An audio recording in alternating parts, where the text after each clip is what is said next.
The next article is related to the US-Iran conflicts and what are the stakes for India. This is important in GS2 under the topic effect of politics and policies of developed and developing countries and Indian diaspora. The US has been adding naval firepower in the Gulf region, in the Middle East region. For example, recently now a second US Navy aircraft carrier is set to join several missile equipped destroyers there and shallow water capable littoral combat ships that have already been deployed to the waters around Iran, and therefore the situation has been tense. We can observe the US airbase and the destroyer in the Gulf region which are located nearby Iran. What has it led to? This has led to the increase in the crude oil prices. The crude oil prices have hit to the highest point in the past 6 months. They have been increasing ever since the US-Iran tensions have been increasing. We can observe that through the graph. Now, the Iran has also accused the USA of violating the UN Charter. The UN Charter provides, particularly the Article 2 subclause 4, that there should not be a use of force against the other member nations, that it prohibits the threatening or the use of force against the territorial integrity or political independence of any other state. Whereas Trump has said that Iran has about 10 to 15 days to come to a meaningful deal with USA. This is seen as a kind of an ultimatum issued to Iran. Now, the problem is the oil market, that India is dependent upon the imports regarding its energy security, and a military action against Iran would choke the supplies of oil from Gulf to India.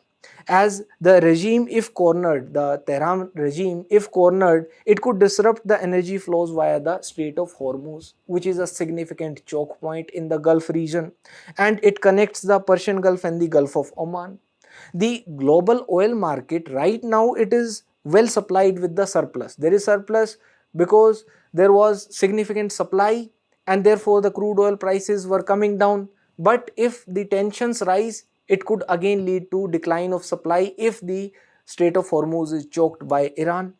The other major Gulf producers like Saudi Arabia, Iraq, UAE, Kuwait, etc., they are also heavily dependent upon the Strait of Hormuz, as they are also feeding the global market. The oil exports, the supplies are coming through the Strait of Hormuz, and therefore they are also themselves actively engaging with the USA. They also do not want US to attack Iran militarily directly, as if the Strait of Hormuz is choked, it is closed, it is shut by Iran because of its proximity. The Strait of Hormuz is proximate between Iran and Oman. Then the exports of oil from these countries will also be affected, and they are dependent upon the export of oil. Their economies are oil export dependent. Now, India also imports around 2 billion barrels of oil annually. If there is a clash between US and Iran, it will lead to the increase of oil prices. Even $1 per barrel will also lead to an increased import bill for India of about $2 billion annually. And 40% of India's crude oil which is imported into India, it is transiting through the Strait of Hormuz only. Therefore, it becomes the world's most important oil transit choke points, and it handles approximately 1/5 of the global liquid petroleum consumption and also the global LNG trade. And this waterway which connects Iran and Oman, connecting the Persian Gulf with the Gulf of Oman and the Arabian Sea, it sees the transport of about 15 million barrels of crude, and 20% of the global LNG volumes pass through it every day. Whereas there are some pipelines, there are alternatives to the Strait of Hormuz also. Some pipelines are existing in the Gulf states to bypass the waterway, but their capacity is very less.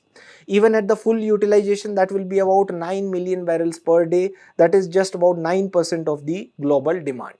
Now, there are some analysts who say that a full blockade of the Strait of Hormuz from the Iran would be self-destructive for the Iran itself, as it will alienate China also, and the largest importer of oil from Iran would be alienated, and it might infringe upon the territorial waters of Oman also, because Oman is also right next to the Strait Hormuz, and therefore souring the relations with a neighbor which is a kind of an intermediary between the Iran-US talks will also not be helpful for Iran, and there can be international military retaliation also.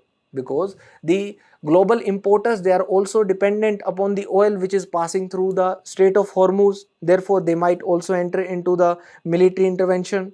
And the US is also interpreting the previous confrontations because it wants to reinforce the current assumptions that any future strike, it will be similarly low risk. But these assumptions are also based upon US's own high oil production levels and the belief of USA that the West Asian heavyweights like Saudi Arabia, they can quickly recover from any disruption, even if there is a short term disruption because of the choke point of Strait of Hormuz.